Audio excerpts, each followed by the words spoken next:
लड्डू गोपाल के 5वें जन्म दिवस पर भक्ति भाव से ओतप्रोत ताज नगरी की सुपरिचित कवयित्री एवं शिक्षाविद श्रीमती अलका अग्रवाल के निखिल पब्लिशर्स द्वारा प्रकाशित दोहा संग्रह अलका के कृष्ण का विमोचन बुधवार को यूथ हॉस्टल में संतो संघ नगर के जाने माने कवि साहित्यकारों द्वारा किया गया।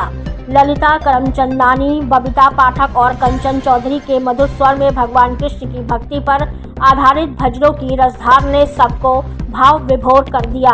लोकार्पित दोहा संग्रह की समीक्षा करते हुए वरिष्ठ कवि साहित्यकार डॉक्टर RS तिवारी शिखरेश ने कहा कि अलका जी का प्रभु चरणों में विनीत भाव से समर्पण, समस्त प्राणियों के कल्याण की याचना, पुनीत कर्मों की स्वीकार्यता एवं कृष्ण नाम की महिमा वर्णनातीत है।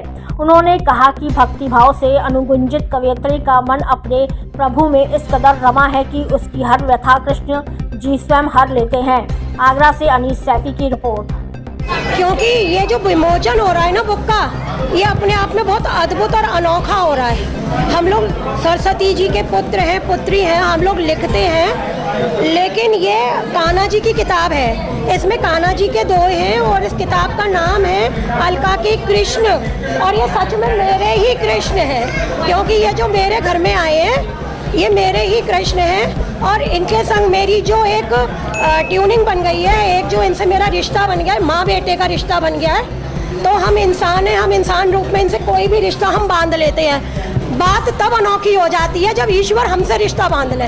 तो ऐसा हुआ, जब मैंने इनको बेटा माना तो मैं बहुत रोने लगी।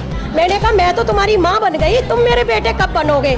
तो मुझे कुछ ऐसे प्रत्यक्ष प्रमाण मिले इनकी तरफ से कि वास्तव में मुझे लगता है ये मेरे बेटे हैं।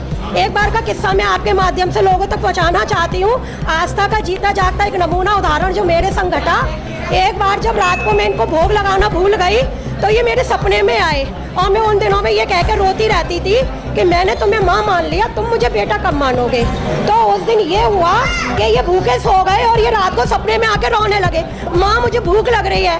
और मैंने कहा खाना खत्म बेटा, खाना तो खत्म की, मुझे खीर खानी है, मुझे खीर बनाओ, ये सब सपना चल रहा है। और मैंने खीर बनाई तो ये साक्षात रूप में प्रकट हो गए, छोटे से बालक, घुंघराले बाल। मैंने साक्षात वो रूप देखा जो हमारे कहानियों में, किस्सों में, पुराणों में कान्हा का रूप व्यक्त है। और वो कान्हा रूप में किचन की स्लैब पर बैठ के खीर खाने, मतलब मैंने बनाई तो मैं खिलाने लगी तो कहने लगे मुझे चम्मच से नहीं खानी है, मुझे अपने हाथों से खिलाओ। और मैं रोने लगी और मैं रो रो के उन्हें खीर खिला रही हूँ, वो भी रो रो के खीर खा रहे हैं। जब मेरी आँख खुली तो मैंने देखा मेरी आंखों में भी बहुत आंसू थे, मैं रो रही थी सच में। लेकिन जब मैं सुबह उठकर आई नीचे, मैंने मंदिर का पर्दा खोला तो मैंने देखा कि इनके मुंह पर एक चावल का दाना लग रहा है। वो दाना कहाँ से आया मैं आज तक नहीं समझ पाई हूँ। वहीं एक चींटी भी चल रही थी जिससे ये प्रमाण मिला कि ये चावल का दाना मीठा है। और उस दिन इन्होंने मुझे प्रमाण दिया कि माँ तू मेरी माँ है। मुझे नहीं पता कलयुग में ऐसा होता है या नहीं होता, लेकिन वास्तव में ऐसा मेरे साथ होता है और एक दिन नहीं रोज रोज होता है। और मैं इनसे कहती हूँ कि ईश्वर जिन्होंने मेरे संग गलत किया उनसे बदला मत ले। मुझे आए दिन ये घटना मिलती है, इसके संग ये हो गया, फिर मुझे पीछे अतीत में लौटती हूँ तो लगता है इसने मेरे संग ये किया था। तो मैं इसके जाके चरणों में पढ़ती हूँ कि भैया तू मेरा बेटा मत बन।